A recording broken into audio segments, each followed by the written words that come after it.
Coming up on 2020 on ID, a Las Vegas mother of four out for a drive at night. The car came up really fast behind us. He swerves around us and I honked the horn. That mother supposedly followed home, gunned down.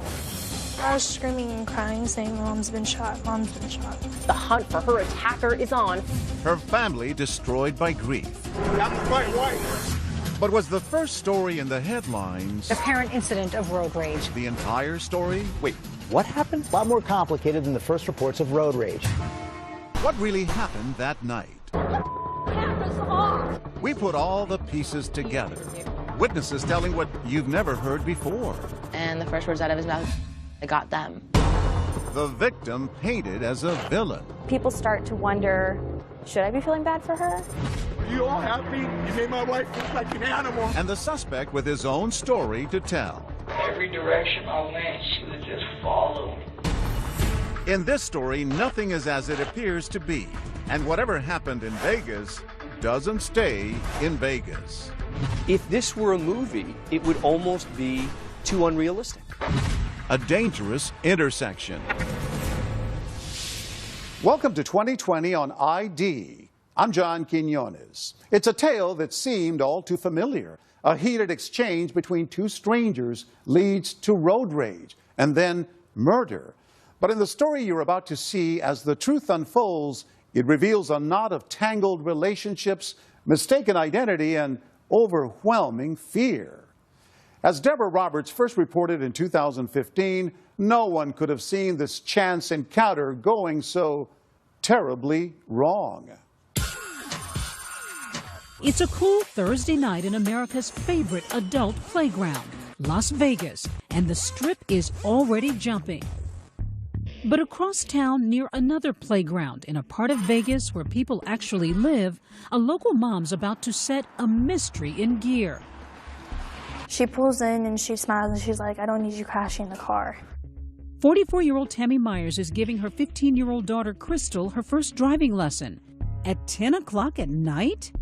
Why would you go for a driving lesson at night? I wanted to go at night because, there's no cars around that you can possibly hit. And why'd you pick that area? It's close to home. So Tammy steers her 1993 Buick from the family home on Mount Shasta Circle to this empty parking lot at a nearby junior high school. A parking lot that's just wide open. Tammy and husband Bob have raised 4 kids in this neighborhood, teaching them all to drive right here. So you didn't think anything about the fact that they were going driving late at night? We live in Las Vegas. We're a 24-hour town. That night, Bob is 300 miles away on business in Kernville, California, a traveling vendor selling hats and T-shirts at local fairs and sporting events. Son Robert Jr. is with him, the others back in Vegas, the eldest Brandon at home. And everything was good. Everybody was happy. Here's how Crystal says it all played out. Back in that parking lot, she takes the wheel, delicately maneuvering the car, delighting in every turn.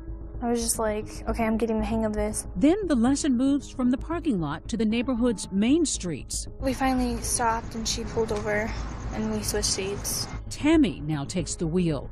Crystal says her mom is teaching her how to change lanes. She's going at a snail's pace when suddenly an impatient driver appears in the rear view. It was a silver car. I just noticed that he was riding our bumper. And then he swerves around us and I honked the horn. That honk of the horn, something we've all done, would change everything. So then you pull up here. She turns right and right about here. When Crystal says that silver car suddenly sideswipes them. And we had to stop really hard. Who is this guy? Do you know? No, I didn't recognize him. Were you scared? Yeah, I was. I was really scared. And he gets out the car. It's okay. Take your time. And he says, "I'm going to kill you and your daughter." He says, "I'm going to kill you and your daughter?" Yeah. In a panic, Crystal says they flee the scene. But what happens next is a puzzle we piece together. Everyone agrees that sometime after 11 o'clock, 2 cars barrel down Mount Shasta Circle to the end of the cul-de-sac where the Myers live.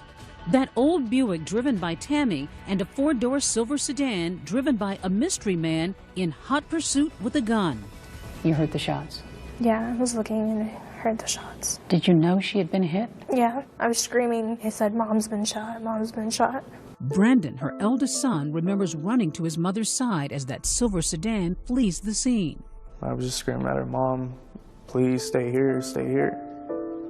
Brandon was telling her to stay awake, but she was closing her eyes. She's hit in the head. A frantic Brandon dials 911, and at 11:34, Tammy's rushed to a nearby hospital. At the scene of the shooting, leads and evidence are scarce. Did you have any idea who had shot your mom? No, I was completely in the blank. All I saw was the gunfire. Back in California, Bob Myers gets fragments of the story over the phone from a distraught Crystal. And she said, "Dad, I saw it. There was blood everywhere, all over Mom's head and face." He drops everything and begins driving home.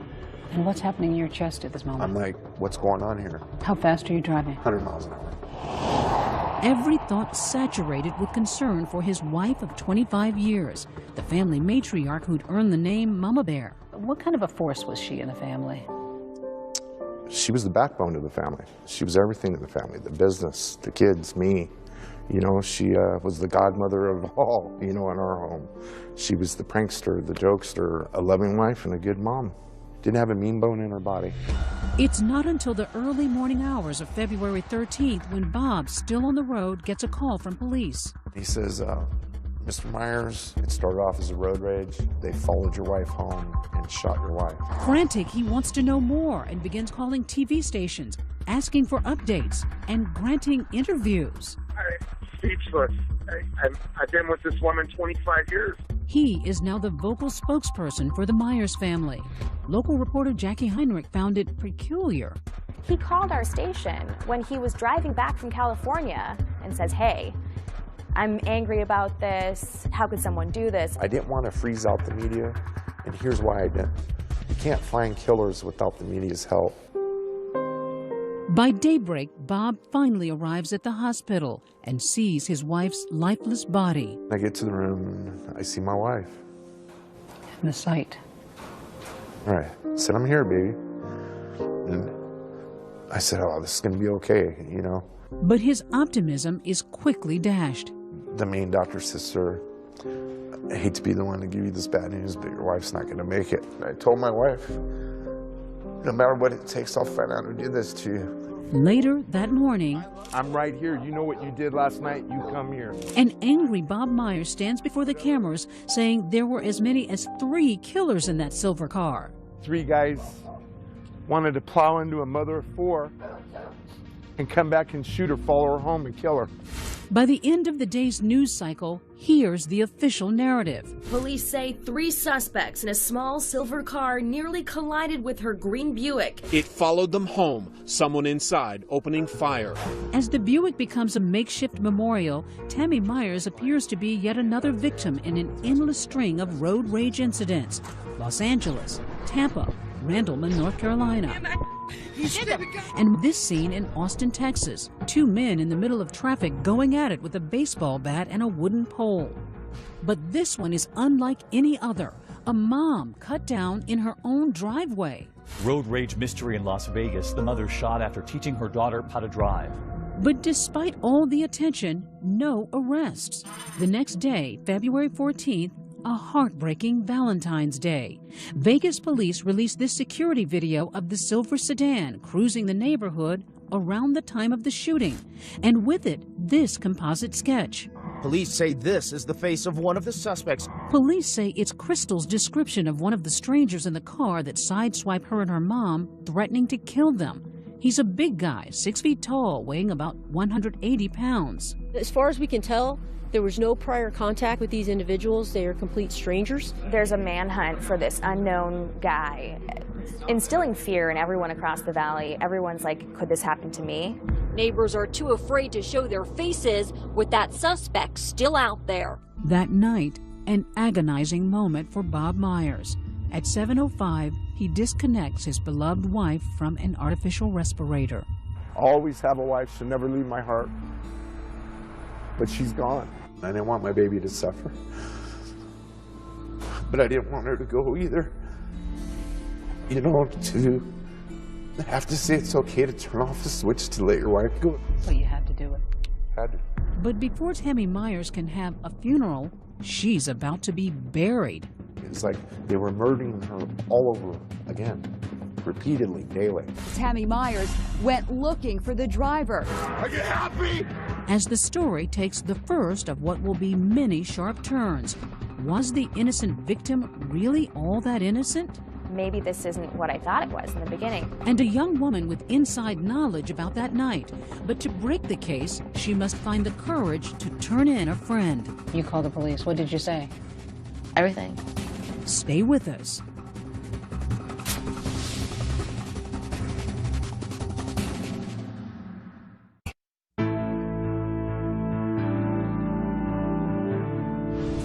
After a chance encounter with an angry driver, mother of 4 Tammy Myers has been shot dead outside her home. It seems like a case of road rage gone terribly wrong. But as Deborah Roberts reports, a piece of new information is about to turn this story on its head. A mother targeted. The hunt for her attacker is on in what's being called a case of road rage. She was a good woman and she didn't deserve this. While police search for the person who gunned down Tammy Myers, her family comes to grips with their loss. 3 days after removing his wife from life support, dear God, protect them in the days to come. Bob Myers holds a candlelight vigil. This is a testament to a good person in a community that needs good people. But now there are as many whispers about shooting victim Tammy Myers as there are prayers for her. I want to keep the facts as they are because it's starting to get twisted. Just hours earlier, police announced a stunning discovery, one that paints a much different picture of this Las Vegas mom. The reason I wanted everyone here was to just clarify some things. A big piece of the Myers account has been missing. Turns out, between that alleged road rage incident and the shootout, Tammy Myers returned home with no one in pursuit, dropped off her daughter, and instead of dialing 911, picked up her son, who's armed with a gun, and went back on the road. She tells her 15-year-old daughter to wake up her son, who was in bed, and have him come outside and get in the car with her so that they can find who frightened them while they were on the roadway. She got her 22-year-old son to get his weapon. I mean, people start to wonder, should I be feeling bad for her? Local reporter Jackie Heinrich says that surprising and late disclosure changed the whole tone of the story. When the police held a press conference and said, actually, Tammy Myers went back out, then they started to think, maybe this isn't what I thought it was in the beginning. Suddenly, the family is feeling the burn of online hate, with comments like, "Am I the only one who's glad she got shot?" It was a firestorm of people just upset with what they had been told and what they'd been led to believe by the Myers family. On social media, people began to really turn on your wife and your son. Well, it bothered me. All of them did. Because my wife wasn't a troublemaker. Bob is suddenly doing damage control, insisting that this is not a vigil for a vigilante. My son is not an animal. My son is a hero in my book. So what's Brandon's story? He says his mother was convinced that road rager was headed to the house to make good on his death threat. She said, someone's trying to kill us, we need to go now. I'm like, why don't we call 911? You said, let's call 911. Yeah, and she goes, we need to get away from the house. They're trying to hurt us. How scared was she? How was she reacting? Like, it was just something I've never seen before. She goes, we need to go now, get in the car, or I'm leaving without you. Did you go back for your gun? No, before I left out the door, I grabbed it. Brandon's gun, a registered Beretta 9mm pistol. Why'd you grab the gun? Just safety precautions. Someone's trying to hurt my family, so I'm gonna come protect them. Brandon claims that, you know, he only went with his mom because she asked him to, and he tried to hold her back and restrain her. But in the end, he got his gun, he got in the car, and he went out looking for these people. Brandon takes me on a drive to relive that night with his frightened mom behind the wheel. And she just, like, hell, her mouth was open. She was terrified. He points out the spot where he says his mom and sister were sideswiped by that angry driver. Happened right here. Right here. Do you see any cars? No, nothing. So he says they call it a night and head home. Still no cars, nobody's coming near you. No one's near us. Completely, it's a ghost town. But then, just as they make a right turn by the junior high school, he says they spot a silver car. So they were right here in front of us. She saw the silver car right here. It was literally right here in front of us. Things would escalate, leading to the shootout in the cul-de-sac, with both Brandon and that mystery shooter exchanging more than 20 rounds. But the exact how and who of the incident still puzzles police. That is, until this woman picks up a phone and drops a dime. You called the police? I felt that I had to. Were you conflicted? Absolutely. I still am, even sitting here. Nearly a week after the shootout, investigators interview this woman, Caitlin Christian. For the first time, she's sharing her story about the night Tammy died. It was about 3 o'clock in the morning. I was sleeping. My phone was going off the wall. She says it's 19-year-old Eric Nausch, a wannabe rapper and pot dealer seen here in his Instagram photos. Caitlin says he's a close friend with whom she shared everything. You just connect with certain people, and Eric and I had a connection. He had lost his father as he was a kid. I lost my mom when I was a kid, so instantly that just connects people. And so he had that loyalty that I have as well, and so we just became good friends. And that loyalty's about to be tested. It was, I need to come over, something important. How did he sound? Disheveled, you know, shooken up. Caitlin says Nausch comes over to her apartment, confessing to a shooting in his neighborhood. And the first words out of his mouth is, "I got them." Telling her he may have shot a rival drug dealer. And then he showed you something. Mm-hmm. What did he show you? Well, he had emptied his backpack. He had pulled out his gun and extra clips for the gun. Nausch leaves. Then, days later, it hits Caitlin. Her friend may have been involved in Tammy Myers' shooting. You read the details, that there's a mom of 4 who's shot and killed. What goes through you at that moment? How could this happen?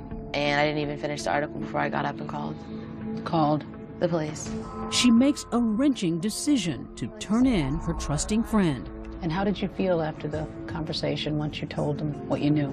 Terrible, but there's always a right and a wrong. The next day, SWAT team squad cars surround Eric Nausch's home. He's holed up inside. Our Las Vegas affiliate, KTNV, is live on the scene. Right now, we are in the tactical phase of attempting to take a suspect into custody. Caitlin says she's texting Eric nonstop. So you were trying to convince him to surrender? Right. Still a very confusing scene out here as everybody is arriving here on scene. One of those arriving is the suspect's mother, who's in obvious distress. Guys, please, you guys, get back. Please! Turn your phone off! But as the standoff drags into its second hour, questions in this already complex case are multiplying. For one thing, Eric doesn't even drive, and he bears little resemblance to Crystal Myers' description of the shooter. I mean, he's really small. He's nowhere near 6 foot. And just as bizarre, the location of his house, just a block away from the Myers residence on Mount Shasta Circle. We go through the play-by-play on this map with ABC legal analyst Dan Abrams. The irony being that the suspect is right around the corner from this family. They're out looking for some composite sketch of some guy in a road rage incident, and little do they know that it's a block away. You can literally see his home from my front door. And you walked over to his home really angry. Pajamas and all. That's my wife. You were yelling. Oh, I was upset. No, it ain't okay. Bob Myers is devastated, the police stopping him from getting any closer. And in that moment, his understandable grief turns to unforgiving anger. You all happy? You made my wife look like an animal and my son. There's the animal a block away. Are you happy? My wife was a victim. She lost her life. And it's like they were murdering her all over again. Repeatedly, daily. Finally, a shirtless Nausch surrenders. Suspect has been taken into custody. Suspect is en route to headquarters to be interviewed. Yes, police have questions, but nobody's prepared for the shocking answers. This story's not right. My name's getting thrown in. Nausch is about to spin a whole new version of the story. When we come back, Eric Nausch says road rage had nothing to do with it. I just had threats on my phone. And claims Tammy Myers was stalking him. Every direction I went, she would just follow. Everywhere I went, that car was there. Stay with us.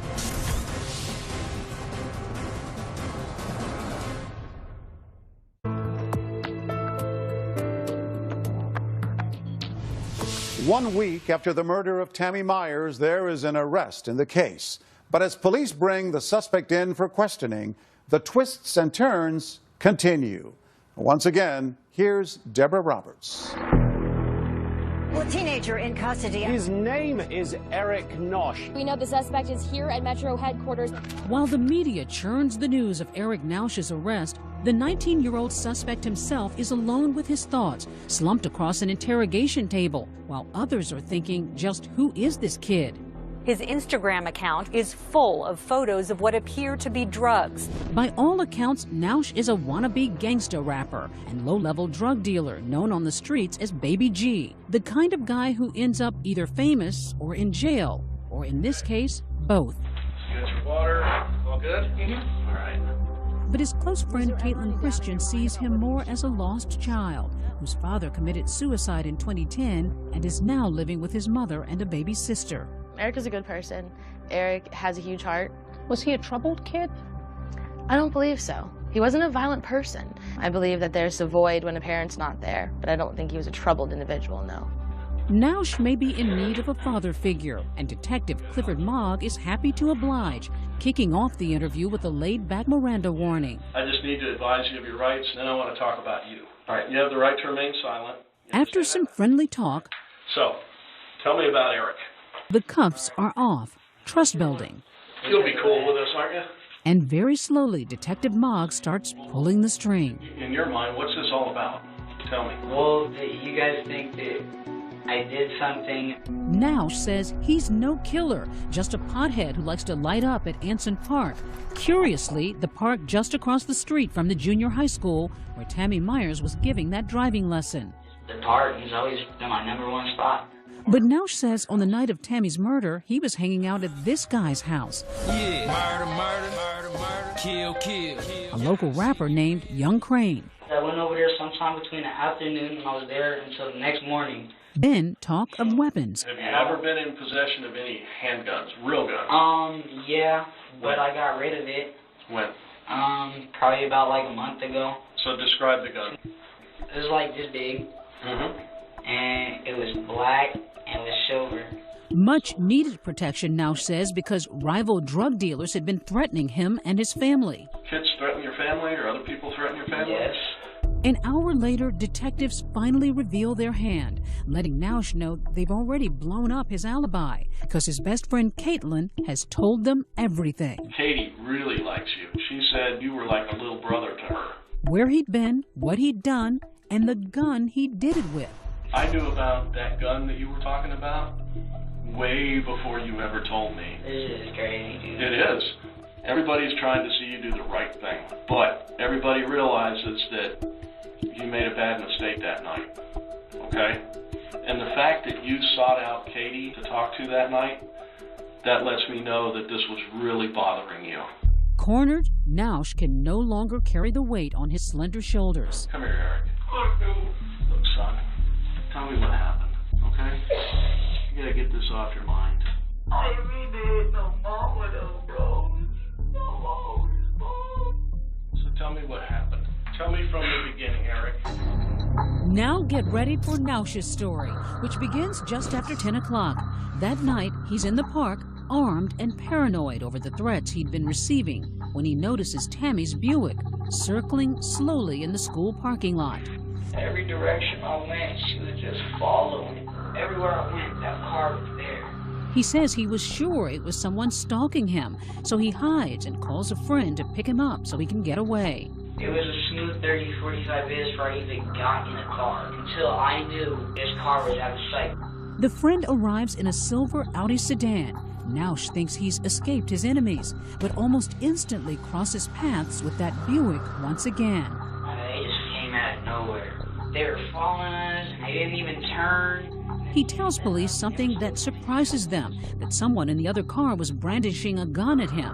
So far, we have you telling us that these people were waving a gun, okay? Waving a gun out the window. Listen to me. Nobody but you have said that. And he reveals something else that thus far has gone unreported. He fires shots at Tammy's car even before the fatal shooting. And I just cocked it back and I started shooting them. He says the cars separate and he starts heading home. But as he turns onto a street, suddenly they are once again face to face. And go back and they're passing my house, dude. With their arms out and everything, they're passing my house.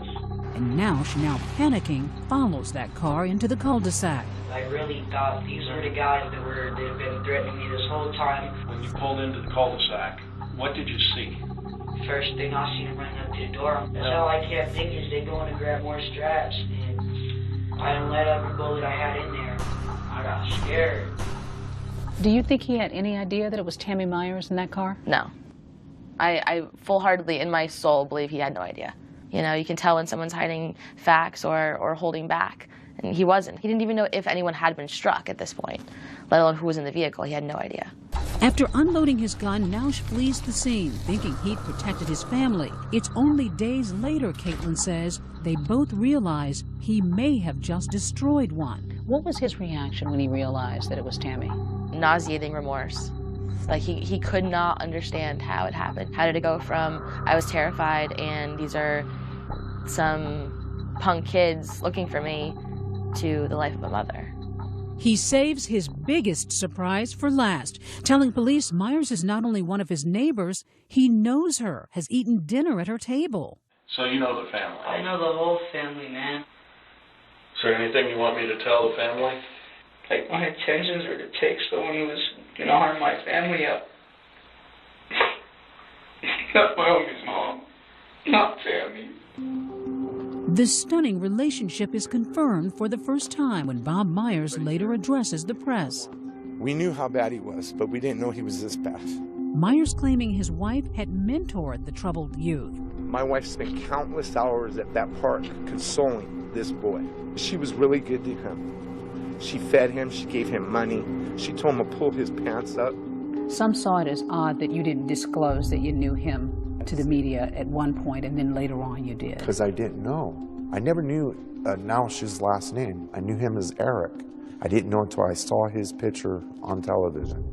Detectives leave their suspect alone in that room, this time to call his mother and let her know he won't be coming home. Mom, I love you. I love you. Okay, I've already told them everything. The only reason I confessed, Mom, was because they knew everything.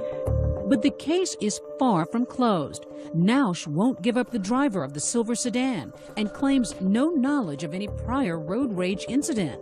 The so-called confession has some problems with it. And was there a darker side to the relationship between Tammy and her killer? Mrs. Myers used to come to the park and try to purchase things off of him. Stay with us.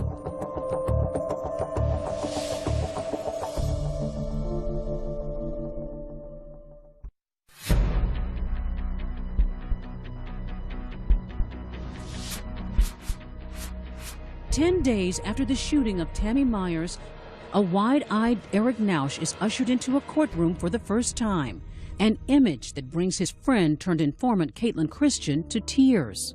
What do you see when you see this shot in court? Just terrified.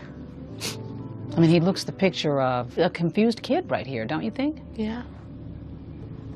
In court, Nausch is with his new defense team, Conrad and Augustus Klaus. They're known around town for their assertive advertising, and now for an assertive defense. We are conducting our own investigations, and some of those already appear to be bearing fruit. The Klauses want that interrogation tape tossed out, And I just cocked it back and I started shooting on him. saying their client had smoked pot right before surrendering to police and was impaired while making those statements. The fact that our client was high and the police knew it compromises the result. But they're not just betting on a technicality.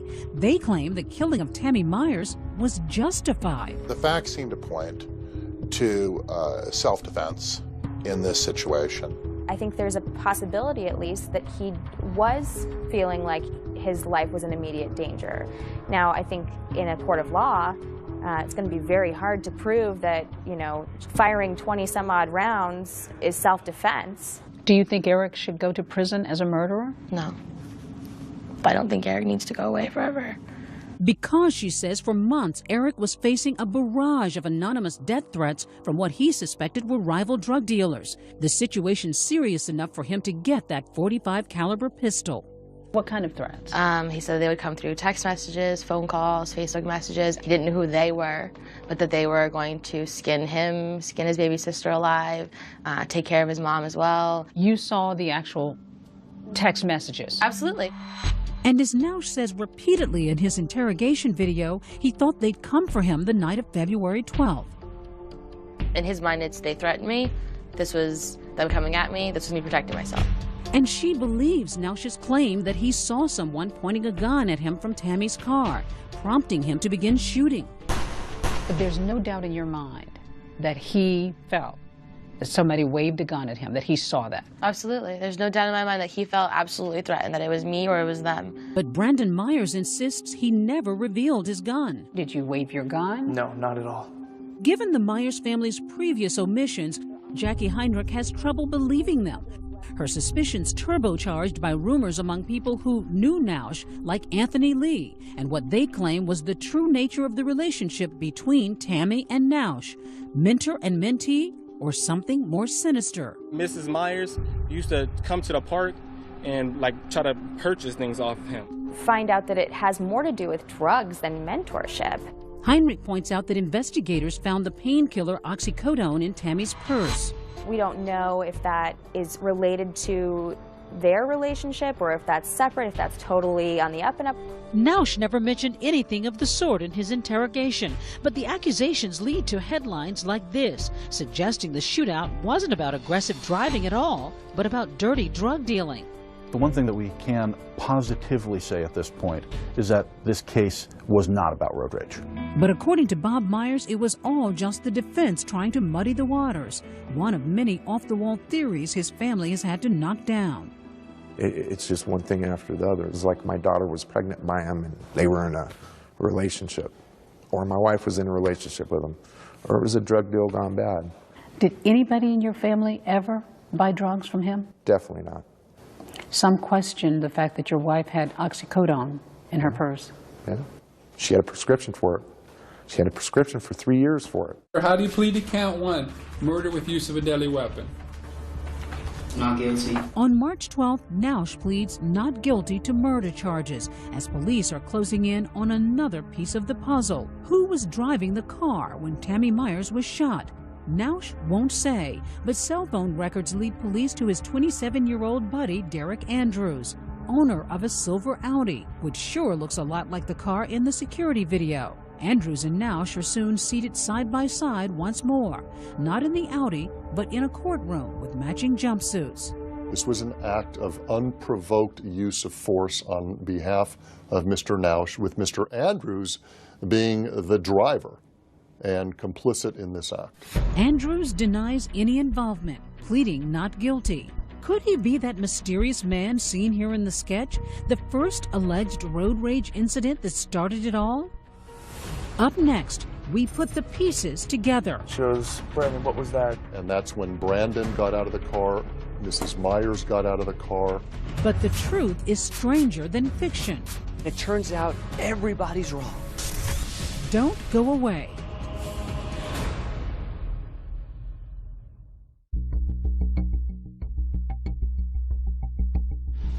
With arrests made, suspects in custody, and charges brought, finally, the prosecution's story, the version jurors will hear at trial. DA Stephen Wolfson thinks he can finally explain what happened the night Tammy Myers was killed. There's no evidence to support that Mrs. Myers was doing anything other than being out with her daughter, giving her daughter some sort of driving lessons. Wolfson believes Crystal Myers. Yet what happened next is a series of bizarre, tragic coincidences, the odds of which, even by Vegas standards, are incalculable. 10:10 p.m. Tammy's offering that driving lesson to her daughter in the school parking lot. By coincidence, Eric Nausch is in a park across the street. He's carrying a .45 caliber handgun and the weight of the world on his shoulders after death threats from some rivals. Now this is a kid, in my opinion, who had a .45 caliber weapon that speaks volumes. A .45 caliber is a huge weapon. Nausch notices the Myers vehicle and its slow-moving maneuvers and apparently misconstrues that as a threat. He thinks the driver is stalking him. And nobody seems to dispute that it all started right here in this junior high school parking lot. Just out for some driving lessons. 10:50 p.m. After the driving lesson, Tammy Myers gets back behind the wheel and begins heading home. 10:56, she sees a silver sedan speed up behind her and pass aggressively. Her impulsive teen daughter makes a fateful decision. Crystal reaches over and slams on the horn. If that horn hadn't been honked, none of this probably would have happened. It's full-on road rage as the silver car pulls in front of the Myers. Crystal says the driver hops out, walks toward her mom's car, and says, "I'm gonna kill you and come back for your daughter." We'd be very interested to find out who was in that other car, because we don't believe it was Mr. Nausch. Back at the park, Nausch is being picked up by friend Derek Andrews, coincidentally driving a different silver sedan. Meantime, Tammy Myers makes it back home, and instead of dialing 911, drops off her daughter and picks up 22-year-old son Brandon, who grabs his pistol. He happens to be a registered handgun owner. It was a mistake on her part, in my opinion, but it is what it is. The search begins as mom and son take off looking for the road rager. Moments later, they locate him, or so they think. We pulled up. Boom, they were right here in front of us. She saw the silver car right here. It was literally right here in front of us. What does she say when you see the car? Brandon, that's them. Those are the ones that threatened to kill me and your sister. A chance encounter and what would be a fatal case of mistaken identity, as Tammy has the right color but the wrong car, one occupied by Nausch and Andrews. It's right here that she thinks she's found the car. And it's at that same moment that Nausch thinks he's being followed by this green car. So now you have both of them mistakenly paranoid about the other. When Nausch spots the stalking green Buick, the same exact one he spotted in the parking lot, he surmises that he's the one about to be attacked. Moments later, shots fired. The first, but not the last time bullets will fly that night. At that point, the evidence says that Mr. Nausch raised his weapon in a threatening manner. This is a loud .45 caliber gun, makes a lot of noise, very intimidating. She goes, "Brandon, what was that?" I said, "Mom, we're getting shot at." At that point, she's shaking. He says he fired some shots there, but he didn't hit anybody. This should have been the end of it, which is Nausch has now gotten to threaten the drug dealers who he thinks are behind him. He's fired his weapon. They've learned their lesson. Both cars speed off. Myers and Nausch each heading home, taking parallel streets.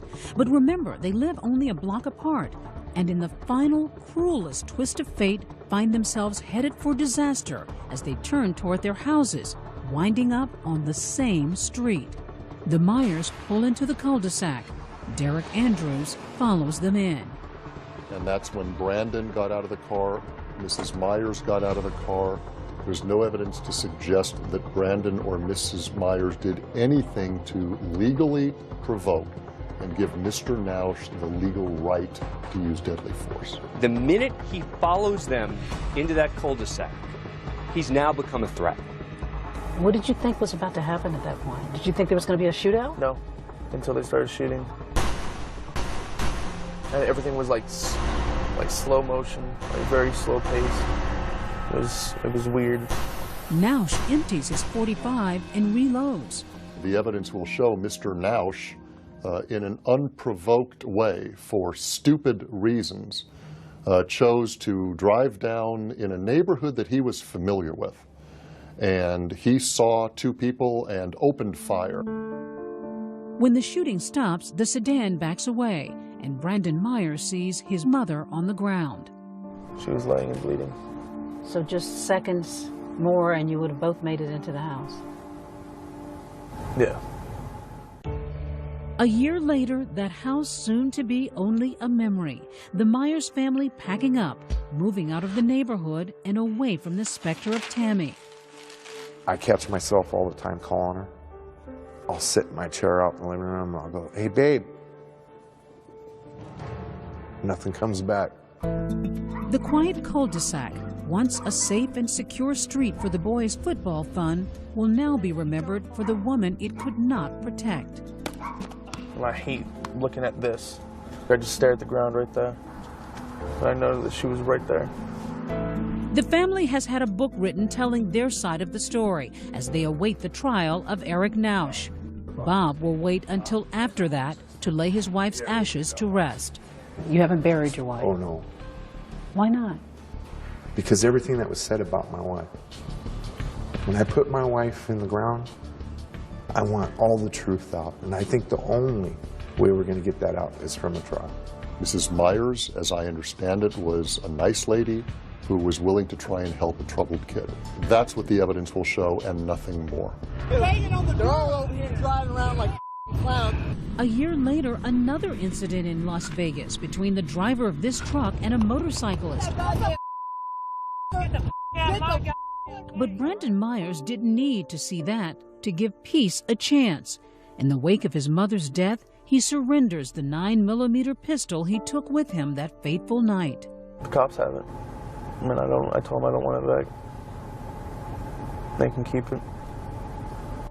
For Crystal, the youngest Myers child, life has been difficult. The loss, the scorn, the guilt. You saw everything. Yeah. I asked myself, what if we didn't go? Or what if I didn't want to go? Or what if I never honked the horn? It probably would have been different. Crystal is coping the best way she knows how, through music. You say that you've actually written a song. Yeah, I did. Do you mind singing a little bit? Sure. The angel will fly and let the soul go. I know she'll be alright. All these people judging us everywhere we go. The pain will never leave. It will always remain the same.